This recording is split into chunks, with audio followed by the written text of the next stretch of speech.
السلام عليكم ورحمة الله وبركاته. كيف حالكم يا شباب بنات؟ صلوا على سيدنا محمد. لا تنسونا من دعمكم على الفيديو باللايك والاشتراك في القناة. كلامنا اليوم عن الشدات، كيف تحصل شدات وصناديق. تمام، صناديق كلاسيكية وشدات. طبعا الشدات هي عبارة عن شدات RG، مو شدات نظامية انك تفوت تفتح عليها بيكيجات وما بعرف ايش كذا. فلسه تقول بيقول لك والله نزل هذا البرنامج، نزل هذا التطبيق، بتحصل شدات مجانية. هاي كلها كذب كذب، بس مشان المشاهدات، بس مشان تنزل التطبيق. اوعى تشتغلوا هالشغلة لأنها مو نظامية وطريقة غير شرعية، وما راح تستفاد منها شي من النهاية يعني. كلها بس مشان المشاهدات، وكلها مشان كلها علاق بلاك يعني. فخلينا بالفيديو. راح أعلمكم طريقة تحصلوا عليها صناديق وشدات RG. تمام، خليك مع الفيديو يا اخوان. تدخلوا على المواجهة. تمام، اعطيه انطلق، تكبس على انطلق.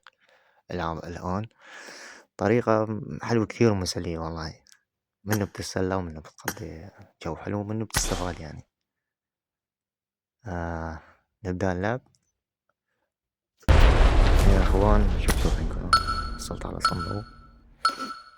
هون بدك تعرف تلعب الراس طالع من الحمام، أو طالع من التواليت. ضلك تضغط عليه، كل ما طلع واحد تضغط عليه، اضغط عليه. قتل قتل قتل شبيه، قتل قتل. اوعى تضرب على القنبلة او على الشخص اللي بالكرسي بالحمام، بس حواليه هيك مثل صواريخ. لا تضرب بالقنبلة، تخسر. تمام، ما بيعطوك شي يعني، حتى صناديق او شي. تضغط على الكرسي تبعيد الحمام البيضاء بس، او تحت اللون الاحمر هيك مثل الصواريخ، او تضغط على القنبلة. شفتوا كيف؟ بدك تضل تضغط على طول البيض اللي طالع على راسه من ضل تضغط عليه، كل ما طلع واحد تضغط عليه. فعندك هون أحيانا بيعطوك رزون، هذه قوية مثل الرزون. بدك تحصل على السريع. ما حصلت على السريع بتموت. بتخلي ايدك سريعة يعني، بالبداية تعطيك بطيء، بعدين طريقة بتجيك مثل الرزون، بدك تخليك هيك ايدك سريعة شوي من الكبس. طريقة مسلية وتستفاد منها.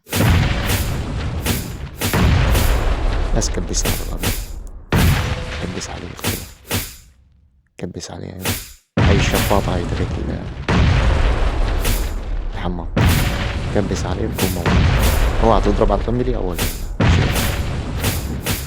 تحت الكرسي في 2 حمر فعلات من الصواريخ، لا تكبس عليه تخسر. إذا عجبكم الفيديو لا تنسونا الاشتراك واللايك على القناة، وبارك الله فيكم. ممتعة والله، مسلية، لعبت فيها ساعة ساعة وشوي، استفدت منها شغلات حلوة وقضي وقت.